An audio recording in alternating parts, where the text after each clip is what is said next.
नमः शिवाय। मैं हूँ वामिका और आप सभी का हमारे चैनल आध्यात्मिक सागर में बहुत बहुत स्वागत है। आप सभी का दिन शुभ और मंगलमय हो और भोलेनाथ जी आप सभी को स्वस्थ और आनंदित रखें। आज आप सुनिए फाल्गुन मास महात्म्य का अध्याय 17।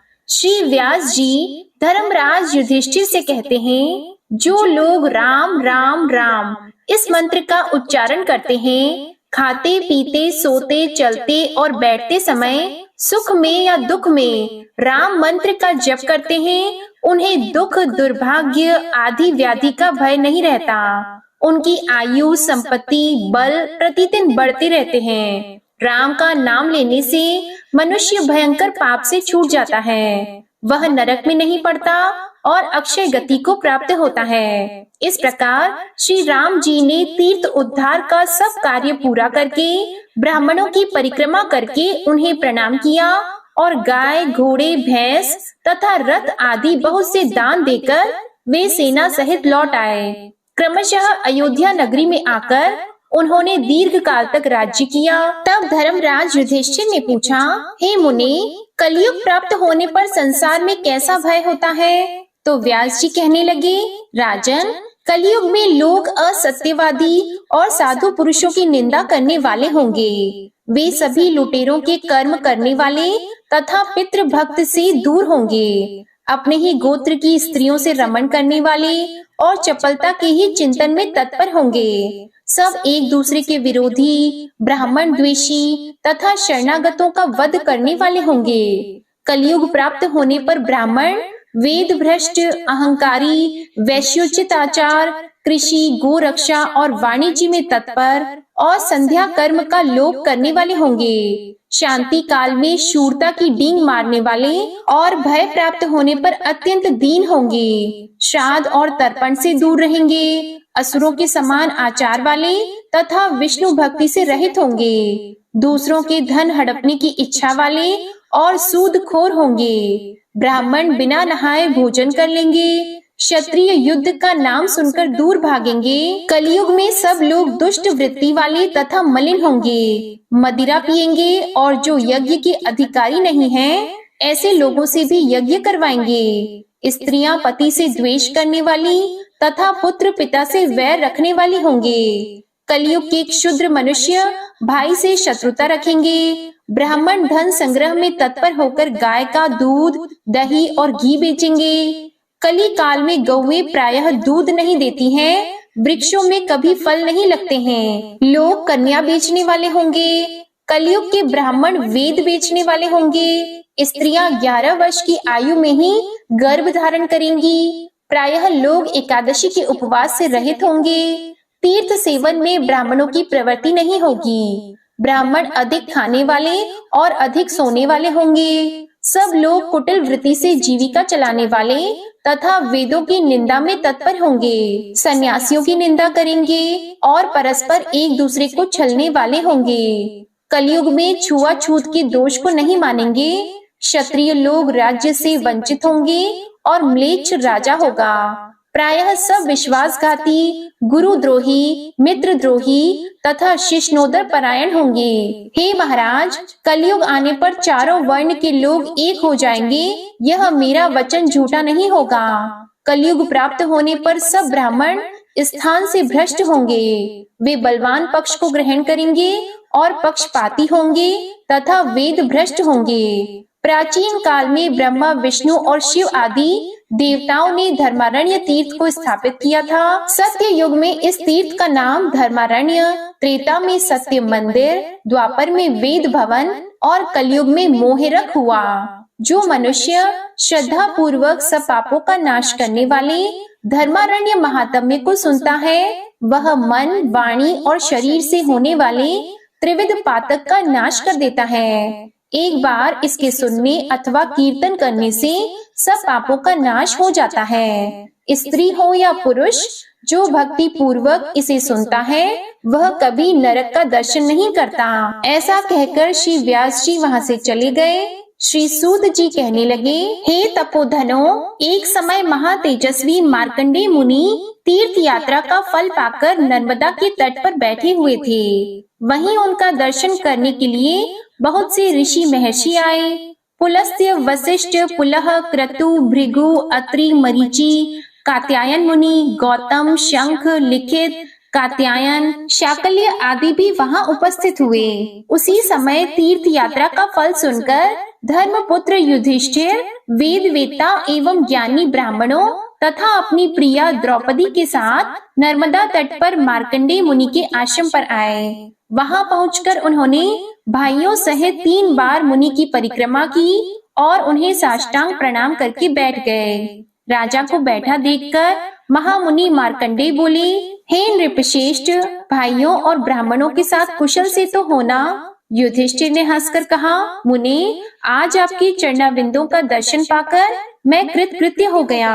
मेरे अंतःकरण का मल नष्ट हो गया। तीनों लोकों में प्रवाहित होने वाली गंगा, यमुना और सरस्वती, गंगा द्वार, हिमालय, कुब्जार्क, ब्रह्मयोनि, उग्र तीर्थ, कनखल, केदार, भैरव क्षेत्र, नैमिषारण्य, कुरुक्षेत्र, पुष्कर इत्यादि पवित्र तीर्थों को छोड़कर आप किस प्रयोजन से केवल महानदी नर्मदा का ही दर्शन करते हैं? इस बात को हम सब लोग सुनना चाहते हैं। आप कृपा करके इस रहस्य को बताएं। तब मार्कंडेय मुनि जी कहने लगे, राजन, पूर्व काल की बात है, चंद्रवंश में पुरुरवा नाम से विख्यात एक चक्रवर्ती राजा हुए। वे स्वर्ग लोक का शासन करने वाले इंद्र की भांति समूची पृथ्वी का पालन करते थे। एक समय राजसभा में उन नृपश्रेष्ठ ने बड़े बूढ़े ब्राह्मणों से पूछा, हे विप्रवरों, पाप मोहित मनुष्य किस उपाय से यज्ञ आदि कर्मों के बिना ही स्वर्ग लोक को प्राप्त हुए हैं और हो सकते हैं, यह बताइए। तब ब्राह्मणों ने कहा, महाराज, नर्मदा नदी संपूर्ण लोकों को पवित्र करने वाली है। वे संपूर्ण विश्व का पाप हरण करने में समर्थ है। उन्हें स्वर्ग लोक से आप इस पृथ्वी पर उतारें। अपने मन को वश में रखने वाले उन ब्राह्मणों का यह वचन सुनकर राजा पुरुरवा ने कंद, मूल, फल, शाक और जल का आहार करके निर्मल अंतःकरण से महादेव जी की आराधना की। तब महादेव जी ने प्रसन्न होकर कहा, बेटा, वर मांगो, मैं तुम्हें तुम्हारी इच्छा के अनुसार वस्तु प्रदान करूंगा। तब पुरुरवा बोले, महादेव, आप समस्त लोगों के हित के लिए नर्मदा नदी को पृथ्वी पर उतारिए। आज लाख योजन का विशाल जम्बू द्वीप निराधार हो रहा है। न देवता तृप्त होते हैं, न पितर और न मनुष्यों को ही तृप्ति हो रही है। महादेव जी ने कहा, राजन, तुम तो अयाच्य वस्तु की याचना करते हो। ऐसा वर तो देवताओं के लिए भी दुर्लभ है। नर्मदा को छोड़कर दूसरा जो कुछ भी वर मांगो वह मैं दूंगा। तब पुरुरवा बोले, महादेव, मैं प्राण जाने पर भी दूसरा वर नहीं मांगूंगा। राजा का यह निश्चय जानकर तथा उग्र तपस्या द्वारा उनके किए हुए साधन को देखकर महादेव जी ने नर्मदा को आज्ञा दी, हे सुरेश्वरी, तुम पृथ्वी पर उतरो और पुरुरवा की तपस्या के फल से मृत्यु लोक के हित का साधन करो। तब नर्मदा ने कहा, महेश्वर, मैं बिना किसी आधार के स्वर्ग लोक से पृथ्वी पर कैसे जाऊंगी? नर्मदा की यह बात सुनकर देवाधिदेव महादेव जी ने 8 पर्वतों को बुलाया और उन सबसे पूछा, तुम में से नर्मदा नदी को धारण करने में कौन समर्थ है? तब विंध्यगिरि ने कहा, सुरेश्वर, आपके प्रसाद से मेरा पुत्र नर्मदा को धारण करने में समर्थ है। उसका नाम पर्यंक है। इसके बाद महादेव जी की आज्ञा मिलने पर पर्यंक ने कहा, महेश्वर, आपके प्रसाद से मैं नर्मदा नदी को धारण करूंगा। फिर नर्मदा देवी पर्यंक गिरी के शिखर पर स्थित होकर उतरी। इधर पूरी पृथ्वी पर पहले से ही अकाल था। अब नर्मदा की अपार जल राशि जो वेग पूर्वक भ्रमण कर रही थी, उससे भयंकर प्रलय मच गया। तब संपूर्ण देवताओं ने मीकल कन्या नर्मदा की स्तुति की और कहा, हे कल्याणी, तुम मर्यादा धारण करो, किसी नियत सीमा में स्थित रहो और इस प्रकार विश्व के लिए हितकारिणी बनो। देवताओं के इस प्रकार प्रार्थना करने पर महादेव जी की आज्ञा से नर्मदा देवी ने पुनः अपने रूप को संकुचित कर लिया। अब वे समृद्ध रूप से बहने लगी। उस समय नर्मदा जी ने पुरुरवा से कहा, वत्स, तुम अपने हाथ से मेरे जल का स्पर्श करो। उनकी आज्ञा पाकर पुरुरवा ने उनके जल का स्पर्श एवं आचमन करके पितरों का तिल और नर्मदा जल से तर्पण किया। उस जल से तर्पण करने पर राजा के समस्त पितर उस परम पद को प्राप्त हो गए जो देवताओं के लिए भी दुर्लभ है। समस्त चराचर जगत सब ओर से पवित्र हो गया। वे देश, पर्वत, ग्राम और आश्रम भी पवित्र हैं, जहाँ नर्मदा जी विद्यमान हैं। सरस्वती का जल 3 दिन में पवित्र करता है। यमुना जल 7 दिन में पावन बनाता है। गंगा जल स्नान करने पर तत्काल पवित्र करता है, परंतु नर्मदा नदी दर्शन मात्र से ही मनुष्यों को पवित्र कर देती है। नर्मदा के संगम में जहाँ कहीं भी स्नान, दान, जप, होम, वेद पाठ, पितृ पूजन, देव आराधन, मंत्र उपदेश, संन्यास और देह त्याग आदि जो कुछ भी किया जाता है, उसके फल का अंत नहीं है। वैशाख, माघ अथवा कार्तिक की पूर्णिमा को, विषुव योग में संक्रांति के समय, व्यतिपात और वैधृति योग में अमावस्या में, तिथि की हानि और वृद्धि के दिन, मानव आदि युगादि और कल्प आदि तिथियों में, माता पिता के यक्षाह में, नर्मदा तटवर्ती ओंकार भृगु क्षेत्र तथा विशेषतः संगम में जो सहस्त्र, शत अथवा 1 गौदान एवं संपूर्ण महादान करता है, तथा जो श्रेष्ठ मनुष्य नर्मदा में स्नान, दान, जप, होम और पूजन आदि करता है, वह अश्वमेध यज्ञ का फल पाता है। हे युधिष्ठिर, मनुष्य नर्मदा में जहाँ जहाँ स्नान करता है, वहीं वहीं उसे अश्वमेध यज्ञ का फल प्राप्त हो जाता है। जो मनुष्य प्रातः काल उठकर नर्मदा का कीर्तन करता है, उसका 7 जन्मों का किया हुआ पाप उसी क्षण नष्ट हो जाता है। तथा जहाँ संगम और बाण लिंग से युक्त नर्मदा नदी स्थित है, वहाँ स्नान करके मनुष्य अश्वमेध यज्ञ का फल पाता है और अंत में शिव धाम को जाता है। आज का अध्याय यहीं समाप्त हुआ।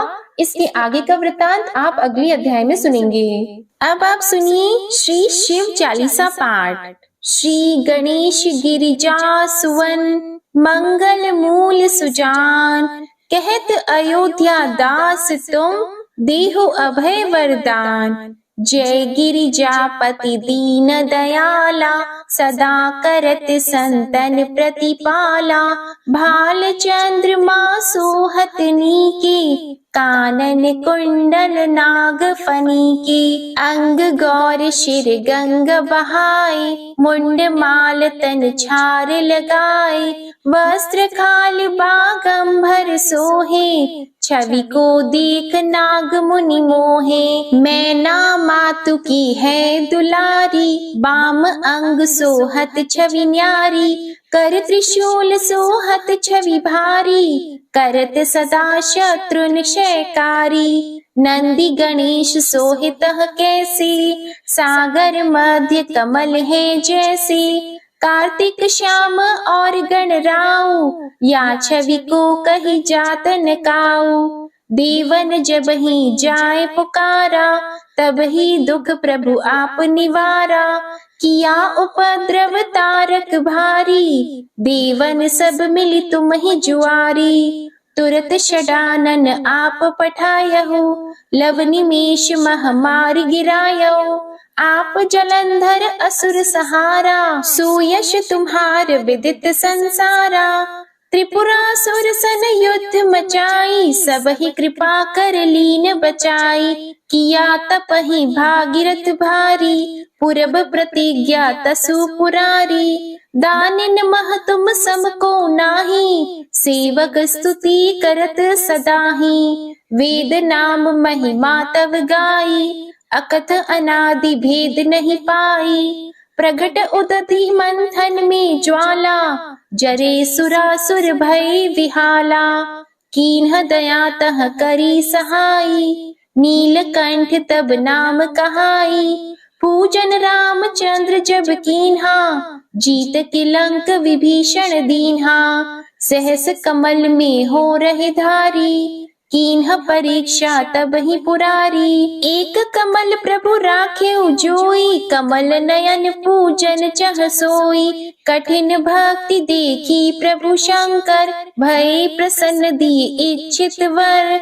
जय जय जय अनंत अविनाशी, करत कृपा सबकी घटवासी। दुष्ट सकल नित मोहि सतावे, भ्रमत रहे मोहि चैन न आवे। त्राहि त्राहि मैं नाथ पुकारो, यही अवसर मोहि आन उबारो। ले त्रिशूल शत्रुन को मारो, संकट से मोहि आन उबारो। मातु पिता भ्राता सब कोई, संकट में पूछत नहीं कोई। स्वामी एक है आस तुम्हारी, आया हरहु अब संकट भारी। धन निर्धन को देत सदा ही, जो कोई जाची वो फल पाही। अस्तुति के ही विधि करो तुम्हारी, क्षमहु नाथ अब चूक हमारी। शंकर हो संकट के नाशन, मंगल कारण विघ्न विनाशन। योगी यति मुनि ध्यान लगावी, नारद शारद शीश नवावी। नमो नमो जय नमो शिवाय, सुर ब्रह्मादिक पारन पाए। जो यह पाठ करे मन लाई, तापार होत है शंभु सहाय। ऋण के हो जो कोई अधिकारी, पाठ करे सो पावन हारी।